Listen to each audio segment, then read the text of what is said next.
Hello friends, কেমন আছেন সবাই? খেজুর পৃথিবীর প্রত্যেকটা মানুষের খেতে ভালোবাসেন, আর স্পেশালি আমাদের প্রিয় নবী হজরত মুহাম্মদ সাল্লাল্লাহু আলাইহি সাল্লামের ফেভারিট খাবার ছিল খেজুর।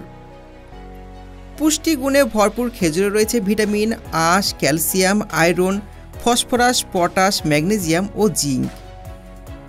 খেজুর একজন সুস্থ মানুষের শরীরে আয়রনের চাহিদা প্রায় 11 ভাগ পূরণ করে থাকে, তাই প্রতিদিন আপনি খেজুর খেতে পারেন। সুস্বাদু আর বেশ পরিচিত একটি ফল, এটি রক্তে শর্করার পরিমাণ বাড়ায়। খেজুর ফলকে চিনির বিকল্প হিসাবে ধরা হয়ে থাকে। পুষ্টিবিদদের মতো শরীরে প্রয়োজনীয়তা আয়রন অনেকটা খেজুর থেকে আসে। এছাড়া ডায়াবেটিস থাকলে প্রচলিত খেজুরের বদলে শুকনো খেজুরকে ডায়েটে রাখতে বলেন বিশেষজ্ঞরা।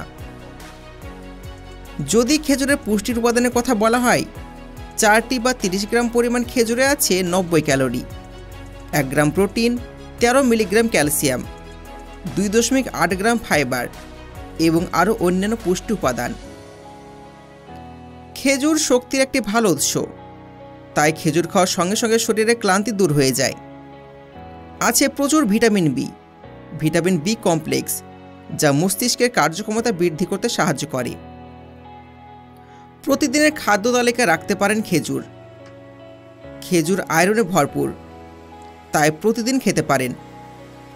অন্ততপক্ষে 2টি খেজুর যদি প্রতিদিন খান, তবে অনেক রোগ কাছেও ঘেঁষবে না। পুষ্টিবিদদের মতো শরীরে প্রয়োজনীয় আয়রন সমস্ত রয়েছে খেজুরে। খেজুর সুস্বাদু হওয়ার সাথে সাথে আমাদের শরীরের পক্ষে খুবই উপকারী। খেজুর তো আমরা সবাই খাই, আর অনেক রকম খেজুর মার্কেটে কিনতে পাওয়া যায়। এর মধ্যে ডুপ্লিকেট খেজুর বেশি পাওয়া যায়। কিন্তু আজকের ভিডিওতে আমি আপনাদের দেখাতে চলেছি আরব দেশে একদম খাঁটি আসল খেজুর কিভাবে উৎপাদন করা হয় আর পুরো পৃথিবীতে কিভাবে পাঠানো হয়। তো ভিডিওটি খুব ইন্টারেস্টিং হতে চলেছে। আমি 100% গ্যারান্টি দিয়ে বলতে পারি যে এই ভিডিও থেকে আপনি নতুন কিছু জানতে পারবেন। তো চলুন শুরু করা যাক।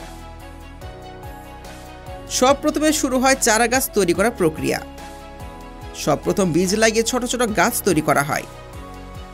তারপর এই গাছ তুলে গাছের চারিদিক ছিলে নেওয়া হয়।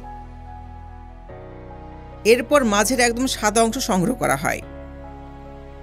তারপর একে ভালো করে টেস্ট করা হয়। এরপর এর একটা অংশ একটি পাত্রে রাখা হয়। এবার এর মধ্যে একদম ছোট ছোট একটা গাছ দেয়া হয়। এবার এদেরকে এভাবে রেখে দেয়া হয়।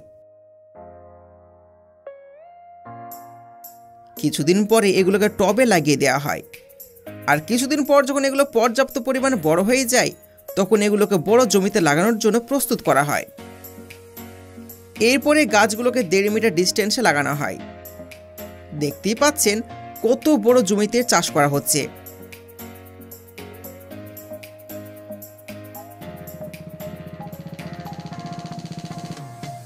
আর এই বড় বড় জমির যদি কথা আমরা বলি, তাহলে এই জমির মাঝে একটা বড় লেক বা পুকুর থাকে, যেখান থেকে প্রয়োজন মতন জল গাছে দেওয়া হয়। আর পুরো জমিতে প্রত্যেকটা গাছের গোড়ায় পাইপ লাগানো থাকে, যেন জল দিতে তেমন কোনো সমস্যা না হয়। খেজুর গাছ ভালো ফল দেওয়ার জন্য 2 বছর সময় নেয়, কিন্তু সবচেয়ে সুস্বাদু খেজুর খেতে হলে আরও কিছু বছর সময় দিতে হবে।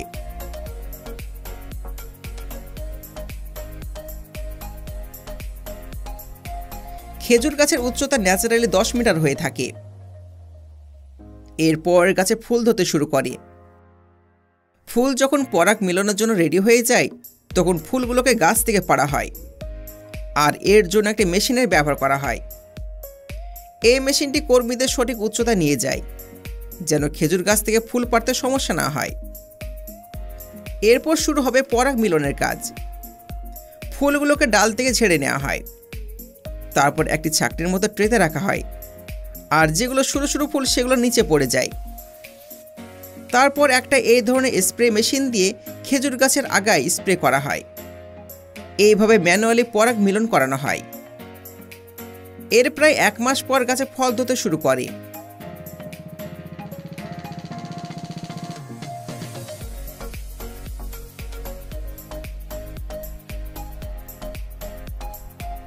মার্কেটের চাহিদা অনুসারে ফল হারভেস্ট করা হয়।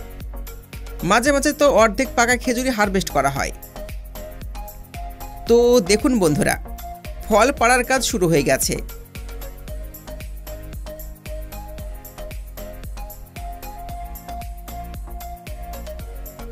ফল পাড়ার জন্য এই ধরনের একটা হাইড্রোলিক মেশিনের ব্যবহার করা হয়। এই মেশিনটি ওয়ার্কারদের ফল পর্যন্ত পৌঁছতে সাহায্য করে।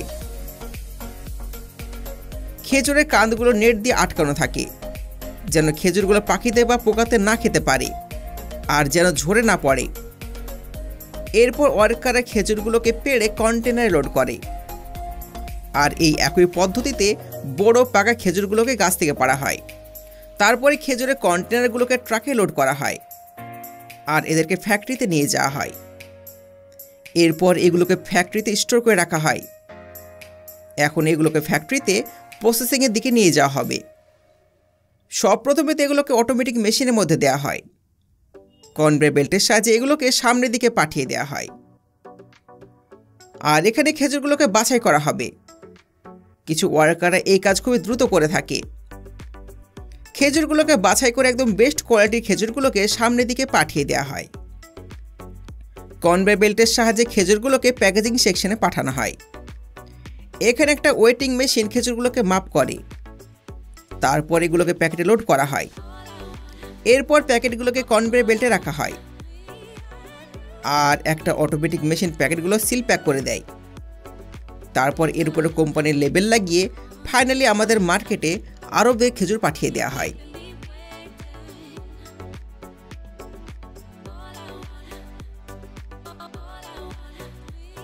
তো বন্ধুরা, কেমন লাগলো আজকের ভিডিও? আশা করছি অনেক ভালো লেগেছে। তো যদি ভালো লেগে থাকে ভিডিওতে লাইক করবেন, চ্যানেলকে সাবস্ক্রাইব করবেন। আবার দেখাবো নতুন একটা ভিডিওতে। ততক্ষণ পর্যন্ত ভালো সুস্থ থাকবেন। ধন্যবাদ।